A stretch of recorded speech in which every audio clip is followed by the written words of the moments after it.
हा प्रश्न AIPMT 1997 ला ऍटम्स या चॅप्टरवर विचारलाय बघा. The energy of the ground electronic state of hydrogen atom is -13.6 electron volt.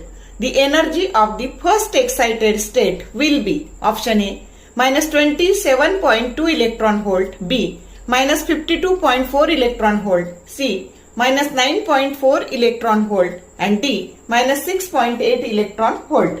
मग आता एनर्जीचा फॉर्म्युला काय असतो, तर energy is inversely proportional to the square of the principal quantum number. मग ही ग्राउंड स्टेटची एनर्जी दिली आणि फर्स्ट एक्साइटेड स्टेट म्हणजेच एन बरोबर 2. मग आता E1 दिलंय आणि En बरोबर E1 divided by N square.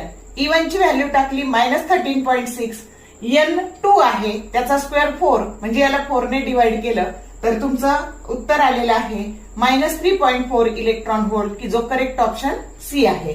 असं सेकंड एक्साइटेड जर विचारलं तर एन बरोबर 3 घ्यायचं, त्याला 9 ने डिवाइड करायचं, किंवा 5 व्हॅल्यू या एनर्जीच्या ज्या 5 व्हॅल्यू आहे 5 लेवलच्या त्या एन बरोबर 3, एन बरोबर 4, एन बरोबर 5 त्या जर डायरेक्ट लर्न करून ठेवल्या तर एका सेकंदात उत्तर आपल्याला देता येतं. शॉर्ट व्हिडिओ आवडले तर लाईक करा, शेअर करा, कमेंट करा. For more useful tips and tricks keep watching wings of physics. Thank you very much.